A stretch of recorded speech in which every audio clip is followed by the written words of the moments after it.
Town union president అండి, taxi union ప్రెసిడెంట్ని. అలాగే నేను 2 సంవత్సరాల క్రితం అంబులెన్స్ యూనియన్ ప్రెసిడెంట్గా మన అంబులెన్స్ సభ్యులు అందరూ కలిసి నన్ను పెట్టుకోవడం జరిగిందండి. ఈ 2 సంవత్సరాల నుంచి కూడా మేము అందరం కలిసికట్టుగా ఉండి ఈ వ్యాపారాన్ని మేము కొనసాగించుకుంటున్నామండి. అలాగే ధవళేశ్వరం దగ్గర ఆ ఊరు నుంచి, ధవళేశ్వరం కాకుండా ఏ ఊరది, విజయేశ్వరం నుంచి కమలరాజ్ అని చెప్పేసి 1.5 ఇయర్ బ్యాక్ ఒక అతను వచ్చాడండి. వచ్చి మా యూనియన్లో సభ్యుడిగా జాయిన్ అయ్యి వాండర్ డ్రైవర్గా అంబులెన్స్ తిప్పుకుంటున్నాడండి. తిప్పుకుండి గాయత్రి న్యూరో హాస్పిటల్కి అతను అంబులెన్స్ పెట్టుకున్నాడండి. ఒక హాస్పిటల్ పెట్టుకున్న తర్వాత ఇంకొక అంబులెన్స్ కొనుక్కుని గవర్నమెంట్ హాస్పిటల్లో పెట్టుకున్నాడండి. మాతో పాటే తిరుగుతున్నాడండి. తిరుగుతూ ఉండగా ఇది ఒకరోజు ఏం జరిగిందంటే అండి, ఈనాడు పేపర్లోనండి న్యూస్ వచ్చిందండి. న్యూస్ వచ్చి ఇలాగ అధిక మొత్తంలో రేట్లు వసూలు చేస్తున్నారని చెప్పేసి ఈనాడు పేపర్లో వచ్చిందండి. ఈనాడు పేపర్లో వచ్చి ఈ కమలరాజ్ అనే అతను బండి నెంబర్తో వచ్చిందండి. వస్తే దాని గురించి మేము అందరం కూడా భీమవరం వెళ్ళి కలెక్టర్ గారి ఆఫీసులో డిఎంహెచ్ఓ గారితో వాళ్ళతోటి మీటింగ్ పెట్టుకుని మేము మాట్లాడి గవర్నమెంట్ రేట్లకి వెళ్తామని చెప్పడం జరిగింది. రేట్లకి కట్ట వెళ్ళను, మీరు అందరూ ఏ రేటుకి వెళ్తే ఆ రేటుకే వెళ్తానని చెప్పడం జరిగిందండి.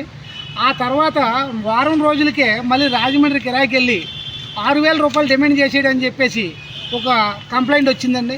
ఆ కంప్లైంట్ కూడా మేము మాట్లాడుతూ ఉండగా ఫేస్బుక్లో సిహెచ్ ప్రవీణ్ అని చెప్పి ఒక ఫేస్బుక్లో పోస్ట్ వచ్చిందండి. ఆ పోస్ట్లో నా తండ్రి నేను కప్పల కమలరాజు అనే అంబులెన్స్ పురమాయించుకుని రాజమండ్రి వెళ్తుంటే నేను ఫుల్ సిలిండర్ ఉందని చెప్పేసి, ఆక్సిజన్ సిలిండర్ ఫుల్ ఉందని చెప్పేసి దాన్ని 30% సిలిండర్ ఉండగానే నా తండ్రిని తీసుకెళ్తుంటే మార్గ మధ్యలోనే చనిపోయాడు. డెల్టా హాస్పిటల్కి తీసుకెళ్తే మంచిదని చెప్పాడు నాకు.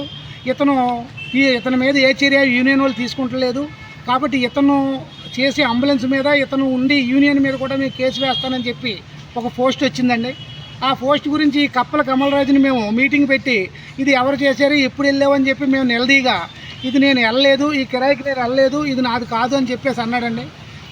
అంటే దాని గురించి మేము ఎవరని చెప్పేసి మీటింగ్ పెడితే ఆ మీటింగ్లో మేము 4-5 మీటింగ్లు పెట్టినా సరే అతను మా మీదే ఎలిగేషన్ తెస్తున్నాడు తప్ప అతను ఏది చేయట్లేదండి. అప్పుడు మేము లాయర్ గారిని సంప్రదింతే ఆ లాయర్ గారు ఏమన్నారంటే ఇది ఫేస్బుక్లో వచ్చిన న్యూస్, ఇది సైబర్ క్రైమ్కి వెళ్తుంది కాబట్టి సైబర్ క్రైమ్లో కేసు పెట్టమంటే ఈ కమలరాజ్ అనే అతన్ని మేము సైబర్ క్రైమ్లో కేసు పెట్టమని చెప్పామండి. యూనియన్ వస్తుందని చెప్పాము. ఆ క్రైమ్లో కేసు పెట్టడం మానేసి మా మీద ఆ వేళ లాస్ట్ ఇది మే నెల 19వ తారీఖునండి మా మీద తిట్టడం, యూనియన్ని అమ్మనా బూతులు తిట్టి నానా ఇబ్బందులు పెడుతున్నారు తిట్టి అమ్మల్ని పెళ్ళాలని అందరినీ తిట్టాడండి.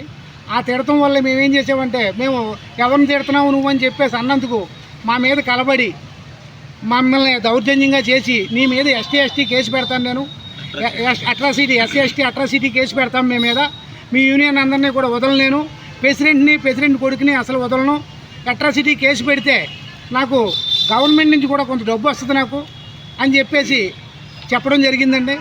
అలాగే అట్రాసిటీ కేసు మా మీద పెట్టారండి, నా మీద మా అబ్బాయి మీద పెట్టారండి. ఎఫ్ఐఆర్ నెంబర్ 106 అండి, 106 అండి ఎఫ్ఐఆర్ నెంబరు 2024 మా మీద ఎఫ్ఐఆర్ కట్టారండి. డిఎస్పీ ఎంక్వైరీ జరుగుతుందండి. అయితే మళ్ళీ ఇందాక న్యూస్ ఏంటంటే రేపు పొద్దుట తణుకులో వచ్చి ధర్నా చేస్తారంటండి, తణుకులో వచ్చి టెంట్ వేసి ధర్నా చేస్తారంటండి. ఇదిగోనండి నా అంబులెన్స్ గ్లాసులు పగలగొట్టేశారండి. ఇదిగోనండి నా అంబులెన్స్ గ్లాసులు పగలగొట్టేశారండి. నేను ఎవరికి కూడా కంప్లైంట్ కూడా పెట్టుకోలేదండి, కర్రతో పగలగొట్టేయారండి గ్లాసులు. అదండి ఇదిగోనండి మాకు కలెక్టర్ గారు ఇచ్చిన, ఇదిగోనండి భీమవరం కలెక్టర్ వారు ఇచ్చిన ఆర్డర్స్ అండి మాకు వెళ్ళమని చెప్పి. ఈ అడ్రస్ని కాదు అని చెప్పి మేము అతన్ని మందలించినందుకు, అతన్ని మేము కట్టుబాటు చేస్తున్నందుకు, మాకులాగే వెళ్ళమన్నందుకు మా మీద అట్రాసిటీ కేసులు పెట్టి దౌర్జన్యం చేస్తున్నారండి మా మీద. దీని గురించి మరి మాకు న్యాయం జరిగేలాగా మీడియాకి మేము విన్నవించుకుంటున్నామండి. ఇది గవర్నమెంట్ కూడా దీని మీద, కుల వ్యవస్థ ఎప్పుడూ కూడా మా యూనియన్లో లేదండి. మేము అన్ని కులాల వాళ్ళు ఉంటామండి, యూనియన్లోనూ అందరూ ఉంటామండి. మోటార్ కులం అంటేనే అన్ని కులాలతో కలిపి ఉన్నదండి. ఈ సబ్జెక్ట్ జరిగిన తర్వాత నేను ప్రెసిడెంట్గా రిజైన్ చేసి పెదపూడి సురేష్ అని చెప్పేసి ఈయన్ని మేము ప్రెసిడెంట్గా ఎన్నుకున్నామండి. ఈయన కూడా ఏం సమాధానం చెప్పాడో ఒకసారి తీసుకోండి. నేను యూనియన్లో ఒక సభ్యుని. అయితే ఆ రోజు యూనియన్ మీటింగ్ పెట్టి అబ్బాయిని పిలిపించి కమలరాజుని పిలిపించామండి. పిలిపించి ప్రెసిడెంట్ గారు మాట్లాడారు, బాబు ఏంటి గొడవ ఏంటి, మరి నువ్వు ఎందుకు ఇలాంటివన్నీ పెడుతున్నావు ఏంటి అని అడిగితే మరి నాకు యూనియన్ ఏ రకంగా సహకరించట్లేదు అనేసి అబ్బాయి మాట్లాడాడు. 9 సార్లు యూనియన్ మీటింగ్ పెట్టాం, మళ్ళీ సహకరించట్లేదు. ఇవన్నీ చెప్తున్నాం ఏంటి అంటే యూనియన్ వల్ల నాకు ఏ ఉపయోగం లేదు. నేను SC ST case atrocity case పెట్టుకున్నాను, దాంతో నేను చూసుకుంటాను, మీరు నాకేం ఉపయోగపడతలేదు, నేను చేయవలసింది చేసుకుంటాను, నాకు న్యాయం జరగలేదు అయ్యి అనేసి మాట్లాడాడండి.